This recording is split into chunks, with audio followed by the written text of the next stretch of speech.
The history of the world is usually a story of slow-moving giants. Empires and great powers typically last for centuries, outliving generations of individual people. It's rare for a single person to witness the rise, fall, and attempted rebirth of a superpower all within their own lifetime. However, Russia is a unique case. In just over a century, it has transformed from a traditional European empire to the Soviet Union, a superpower that challenged the entire Western world before collapsing into chaos in the 1990s. Today, under Vladimir Putin, Russia is attempting to climb back to the top. But in the 21st century, the idea of a superpower has changed. It's no longer just about nuclear weapons or the size of your army. Today, the real question is Russia still a leading global power, or is it slipping into a second tier? And before we get into it, if you enjoy clear and simple analysis of global affairs, consider liking the video and subscribing. It really helps the channel grow. To understand where Russia stands, we first need to define what a superpower actually is in the modern world. In the 20th century, the US and the Soviet Union were the big two because they had massive nuclear arsenals and the huge industrial economies. In the 21st century, the criteria have expanded. Today, being a superpower isn't just about one thing. It's about a mix of different strengths. First, military power, the ability to project force around the world. Then, economic strength, having a large economy that others depend on. There's also technological innovation, leading in areas like AI, microchips, and data. And finally, soft power, the ability to influence others through culture, media, and values. Right now, the United States remains the benchmark. It controls the world's main reserve currency, the dollar, and continues to lead in both technology and global culture. And China is rising fast by blending a massive economy with active diplomacy. Russia, however, presents a puzzle. It has the world's largest nuclear arsenal, but its economy is smaller than Italy's. Can a country be a superpower if it only excels in one category? To understand Russia's current position, we have to look back at the 1991 collapse of the Soviet Union. Russia went from being a global titan to a country in total economic and social freefall.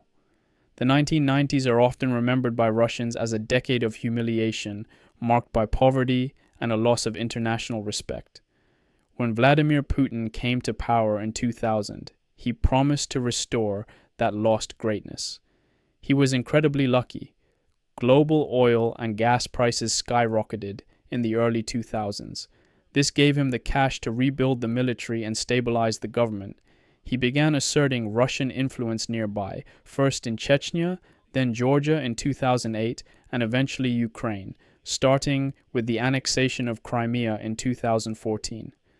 On paper, Russia's military remains terrifying. It possesses over 5,900 nuclear warheads and advanced hypersonic missiles, weapons so fast they are designed to bypass any current defense system. This arsenal ensures that no one can simply ignore Russia or attack it without risking global catastrophe. However, the full-scale invasion of Ukraine in 2022 revealed a gap between Russia's nuclear reputation and the reality of its conventional non-nuclear forces. The world expected a quick victory, but the Russian military struggled with logistics, coordination, and heavy losses. The conflict has signaled that Russia may not be the conventional military juggernaut many assumed it was. And despite its huge size and vast natural resources, Russia's GDP, in simple terms, the total value of everything it produces, is about $2.2 trillion.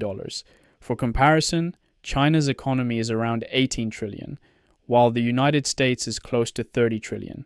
Russia's economy is heavily dependent on selling energy. Oil and gas exports fund nearly half of the state budget. While this makes Russia an energy giant, it's also a major vulnerability. When oil prices drop or the West imposes sanctions, the Russian economy feels the pain immediately. Furthermore, Russia is lagging in the tech race. It isn't a major player in microchips or AI. During the war, reports surfaced of Russia using chips from home appliances like washing machines to repair military hardware. While this shows Russian resourcefulness under sanctions, it also highlights a lack of high-tech independence. For decades, Russia and Europe were locked in a marriage of convenience. Europe needed cheap Russian gas, and Russia needed European money and technology. Pipelines like Nord Stream were the physical ties of this relationship. The 2022 invasion of Ukraine shattered this connection. Europe now views Russia as an existential threat. Countries like Finland and Sweden joined NATO, and the West has frozen Russian assets and moved to stop buying Russian energy. Russia has lost its biggest, wealthiest customer, likely forever. This has forced Moscow to turn its back on the West and look elsewhere for survival. With the West closed off, China has become Russia's economic lifeline. Trade between the two reached over $240 billion in 2023. They share a common goal: a multipolar world where the US isn't the sole leader. However, this is not a partnership of equals. China's economy and technology are far superior. Russia is increasingly becoming a supplier of raw materials to China, while importing everything from Chinese cars to electronics. Some analysts worry that Russia is moving from being an independent pole of power to a junior partner, or a military arm for Chinese interests.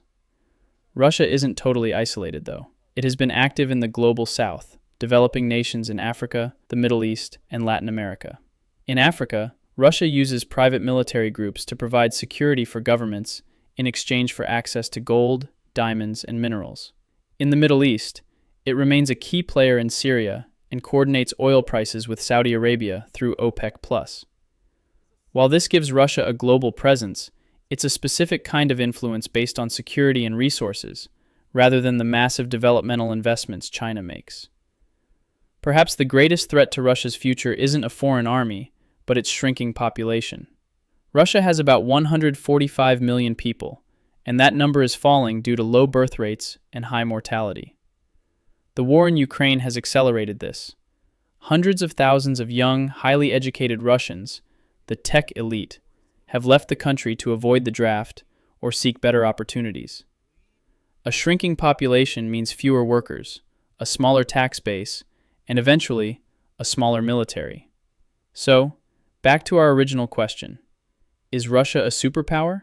The answer is complicated. Militarily, Russia still sits in the top tier, largely because of its nuclear arsenal. But economically and technologically, it looks more like a major regional power. In other words, Russia has strong hard power, things like weapons and energy resources, but it lacks the soft power needed to truly lead on the global stage, like innovation and cultural influence. Some experts describe Putin's Russia as a modern version of the old Russian Empire, a vast state with a fearsome military but a fragile economy that relies on raw materials. It remains a player that can disrupt the global order, but it may no longer have the strength to build a new one on its own. Russia faces a choice over the next 20 years. Stay close to China and risk losing its independence, try to mend ties with the West, or attempt a miracle, economic reform at home. In a world dominated by tech and trade, can a country stay a superpower based on military strength alone? Let us know your thoughts in the comments. Thanks for watching.